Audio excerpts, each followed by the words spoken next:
Hello 10th class, आ गए हम अब दूसरी तरीके से पढ़ाई करने के लिए।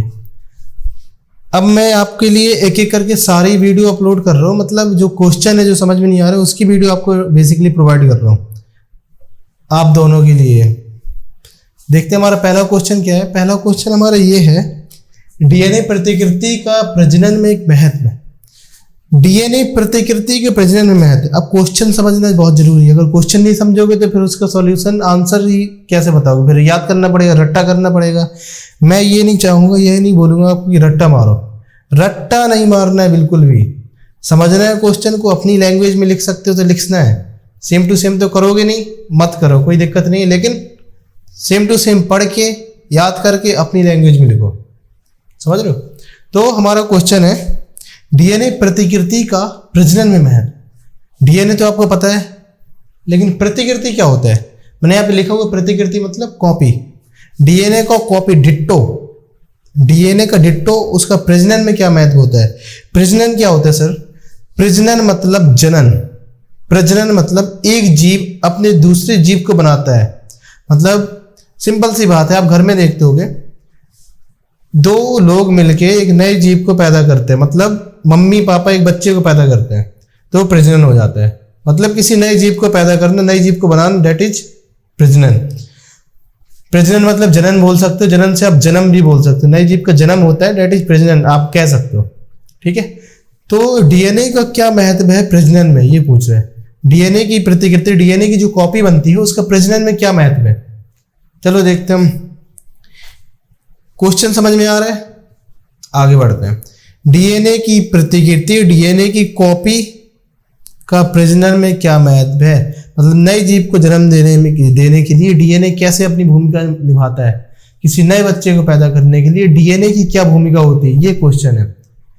अगर क्वेश्चन के लिए आए तो हम आंसर की तरह करते हैं। मैंने आपको इजीली समझाने के लिए पॉइंट लिख दिए हैं। वैसे पॉइंट है नहीं, पैराग्राफ आप लिख सकते हो, लेकिन पैराग्राफ भी एक दो लाइन का करके कर सकते हो 3 पॉइंट में। ठीक है, तो मैंने बेसिकली याद कराने के लिए लिखा हुआ है यहाँ पे। पहला पॉइंट, जनन के आनुवांशिक गुण।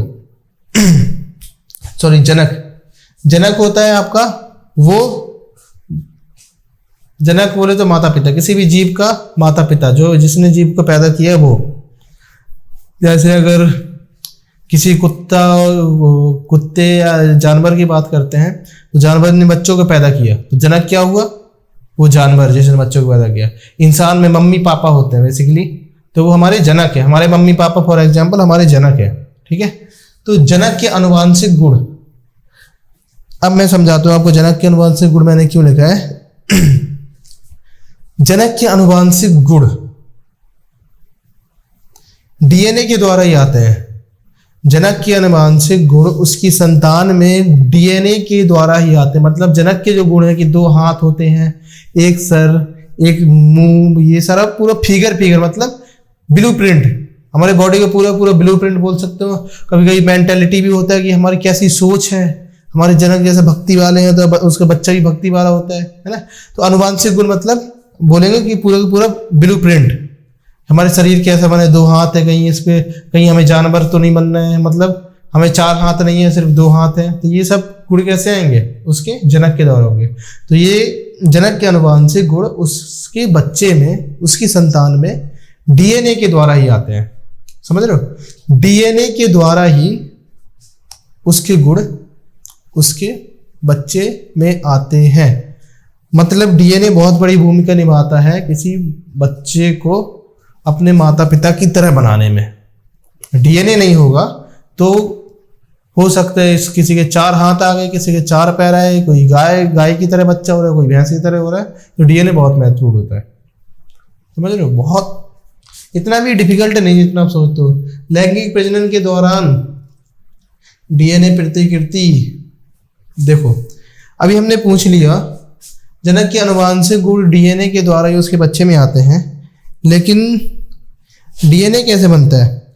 अतः हम बोल सकते हैं कि डीएनए, अतः लैंगिक प्रजनन के दौरान ही डीएनए की प्रतिकृति बनती है। मैं बताऊं, लैंगिक प्रजनन, सेक्सुअल रिप्रोडक्शन, लैंगिक प्रजनन जब होता है तब हम डीएनए की प्रतिकृति बनती है। ठीक है, डीएनए की प्रतिकृति कब बनती है? जब सेक्सुअल रिप्रोडक्शन होता है।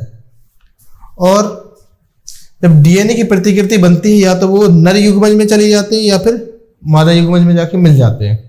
सेक्सुअल रिप्रोडक्शन आप समझते होंगे। सेक्सुअल रिप्रोडक्शन कुछ होता है जो बिना सेक्सुअल के ही न्यू जीव को जन्म दे देते हैं। कोई जैसे अमीबा है, अमीबा होता है उसी में छोटा सा हिस्सा उभर जाता है, मुकुलन हो जाता है, थोड़ा सा मुकुल हो जाता है, अमीबा कट जाता है, दो हिस्सों में मुकुलन मुकुल जाता है। लेकिन सेक्सुअल रिप्रोडक्शन जिसमें नर और मादा दो जीव मिलके एक नए बच्चे को निर्माण करते हैं। तो सिंपल से ये कि लैंगिक प्रजनन के दौरान ही डीएनए की प्रतिकृति बनती है और डीएनए की प्रतिकृति या तो नर युग्मज में चली जाती है या मादा युग्मज में चली जाती है। नर युग्मज अगर नर युग्मज में जाती है तो देखते होगी कि जो बच्चे पैदा होते हैं वो या तो पापा की तरह मैच करते हैं, भाई इसकी शक्ल पापा से गई है, इसकी शक्ल मम्मी से गई है। मम्मी से क्यों? क्योंकि उसकी डीएनए की प्रतिकृति उसकी मम्मी के युग्मज में गए होंगे, मतलब मादा के युग्मज में गए होंगे। अगर पापा से मैच कर रही तो नर की युग्मज में उसके डीएनए की प्रतिकृति गई होगी, एग्जाम्पल उसमें गया होगा, तब जाके होता है ये। इसलिए हम ये भी बोल सकते हैं कि अतः डीएनए की प्रतिकृति प्रजनन में काफी महत्वपूर्ण है। डीएनए की प्रतिकृति जनन में बहुत महत्वपूर्ण है। अगर डीएनए की प्रतिकृति नहीं होती और वो प्रतिकृति नर या मादा युग्मज में नहीं जाती तो प्रजनन नहीं हो पाता, क्योंकि पता नहीं चलता कि हमें कौन सा बच्चा पैदा करना है, गाय का, भैंस का, बकरी का।